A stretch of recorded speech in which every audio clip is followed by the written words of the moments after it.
6 na araw mula nang sumailalim ang veteran comedian na si Ate Gay sa radiation therapy ay may nakita na agad na pagbabago sa kanyang karamdaman. Masayang ibinalita ng komedyante sa kanyang mga taga-suporta ang good news kaugnay ng kanyang paglaban sa stage 4 cancer. Sa pamamagitan ng Facebook post, ibinahagi ni Ate Gay na lumiit na ang bukol sa kanyang leeg matapos ang unang session ng kanyang radiation therapy. Sa isang FB post, sinabi ni Ate Gay na, "Grabe ang bilis ng pagliit. Salamat po sa dasal. Patuloy lang niyo po ako ipanalangin para sa agarang paggaling." Ipinakita rin niya ang mga doktor na nag-aalaga at gumagamot sa kanya ngayon. "Ang swerte ko sa anghel ko. Madami nag-aalaga sa akin. Nag-chemo at chemo radiation ako kanina. Salamat sa patuloy na panalangin." Aniya pa. In fairness, maraming tumutulong ngayon kay Ate Gay na tinatawag niyang mga angel ng kanyang buhay. Bukod sa libreng chemo at radiation, pinatira pa siya ng isa niyang fan sa condo unit nito sa Alabang na malapit sa ospital kung saan siya nagpapagamot. Matatanda ang tinaningan na ng doktor si Ate Gay dahil sa uri ng cancer na tumama sa kanya. Ayon sa unang doktor na sumuri sa kanya, wala na raw lunas ang kanyang sakit, kaya baka hindi na raw siya abutin ng 2026. Pero sabi ni Ate Gay, patuloy siyang lalaban dahil gusto pa niyang mabuhay ng matagal. May himala, Romel. Yan ang napakagandang marinig natin sa mga panahon ngayon. Oh, dahil po sa kanyang chemotherapy at radiation, yun pong bukol ni Ate Gay, lumiliit na po at patuloy pang liliit ito. Mula sa 10 centimeters, 8.5 na lang daw ngayon. Napanood ko yung vlog ni Ian Red. Ang ganda-ganda ng kanilang kwentuhan. Si Ate Gay, kung hindi mo alam na meron siyang dinaramdam, akala mo nasa ano pa rin at nakasalang comedy bar. Comedy bar. Nagmamash up pa eh. Yes! Nagmamash up. At saka, todo ang kanyang pasasalamat sa lahat ng mga tumutulong sa kanya. Ate Gay, alam mo, maganda rin kasi itinanim mo. Yeah. Kayong mga nagpe-perform sa mga comedy bar, napakaraming yung kapwa Pilipinong pinaligaya ng mga nakararaang panahon. Sa totoo lang, Romel, kayong lahat, ang dami niyong pinasasaya. Kaya kita mo, pagka nangangailangan, agad-agad may tumutulong. Ang daming anghel. Tumutulong sa kanya na nakakatuwa. Ay, naku Ate Gay, magpagaling ka talaga. May himala, sabi ni Tita Julie Parasa, unti-unting paggaling ni Ate Gay. May mga anghel na handang tumulong at sumuportang pinansyal sa kanya.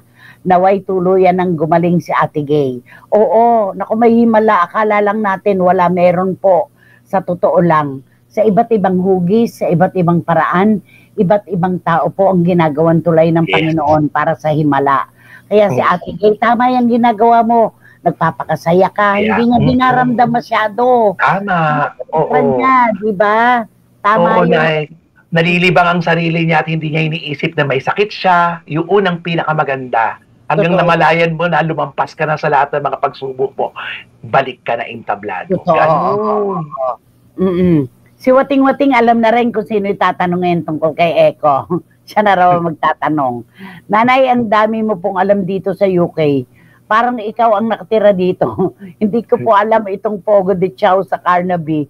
Nay, ikaw na po talaga. Anak, may kaibigan ako dyan. May kaibigan ako dyan na dyan nagtatrabaho sa totoo lang. Kaya alam ko yung mga lugar dyan. Ano masasabi mo tungkol kay Ate Gay, Romel? Ay nako, si Ate Gay po na walang masamang tinapay dyan kay Ate Gay. Lahat. Kahit na sino, mapapatawa niya. Lahat. Kami ang mismong mga komedyante na kasama niya.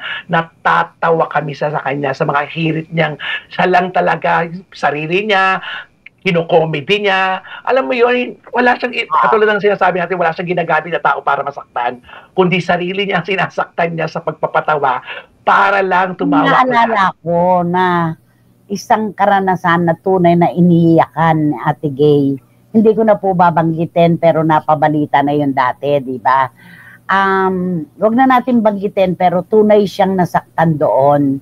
Yung isang pag-asa na hinarangan, di ba? Parang ganon. Hindi bale, basta may himala. Lagi kang maniwala na merong himala kung papaano na isinisigaw mo na na walang himala. Ngayon, merong himala. Di ba? Correct. At higit sa lahat, Ate Gay, ang daming gustong tumulong at nagmamahal sa'yo, Ate Gay. Totoo yan. At gusto ko palang sabihin kay Miss Nags ng Belgium, may kapwa Pilipino tayo na dating nagtatrabaho sa Antwerp Diamond Center diyan sa inyo. Yun doon lahat ng hiyas doon dinadala.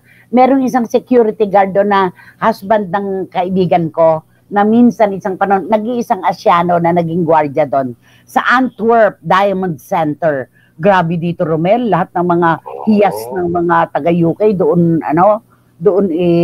dinideposito. Grabe. Nga naman ang pagkakataon. Kaya wala talaga maililihim kay Christopher Me. Ay, kasi may mga kaibigan ako eh. Diba? Kaibigan ako doon. Iba talaga, yung lawak talaga. Mga pintor na Pilipino nananalangin din para sa maagap at maagang paggaling ni Ate Gay, sina Joe Florendo, si John Morondos, Louie Tolentino at Nick Masangkay. Tama yan. Sabi ni Gaison Magdadaro, ganyan ang tunay na komedyante. Hindi need siraan, saktan at laitin ang iba para lang makapagpatawa. Tingnan natin si Ate Gay na buhay sa pagmamash up na habay sa amin talaga, Nay. Sabi ni Guy, galing mo mag-mash up, no? Oo, tatawa ka talaga. Lahat tayo ay masaya para kay Ate Gay at lumiliit na ang bukol niya. Sana tuloy-tuloy na ang kanyang paggaling at paggaling niya ay sana makapagpatawa ulit siya. Oo, sana makabalik pa ulit siya. Why not? Basta pag gusto naman ng tao, di ba, Nay? Yung komedyante naman, walang matandang komedyante. Totoo yan. Oo, di ba, Nay? Kahit sino pa, kahit no pinaglumaan na noon, di ba? Oo. Ang dami-dami talagang komedyanteng magagaling dito sa Pilipinas, sa totoo lang. Kaya ang kababayan natin ng kaibigan kong si Melania Peñac ng Cabriza, Kemerovo, Russia. Sis, I'm watching you right now. Dito man lang makahinga-hinga ako sa problema kong iniintindi dyan sa Batangas. Dahil sa Bagyo. Taga Batangas kasi sila Melania. Okay, thank you. Basta ingat kayo dyan, ha. Tinanong ko siya, wala bang ahas doon sa malawak na farm na yung mga damo pala doon, yung maliliit lang. Hindi mga ganun na. Ko kasi talahib, yung madamo, ganun. Doon pala, ginugrow yung mga damo. Yon. At ang laki, pero oram bayaran sa kanila, ha. Up to now, kasama ka sa mga prayers ko, Ate Gay. Dahil maganda ang puso mo, marami kang natutulungan, pinasasaya, makapamilya, dagdagan pa natin ang prayers po, Ate Gay. Sabi ni Boy si Karagay. Yes. At syempre, huwag natin kalimutan, mamaya pong 4:00 ay meron po tayong Showbiz Now. Bago ang ating meron pang isa. Where there is hope, where there is hope, there is faith. Where there is faith, miracles happen. God is the God of miracles. God is the God of miracles. Sabi ni Wating Wating, totoo yan.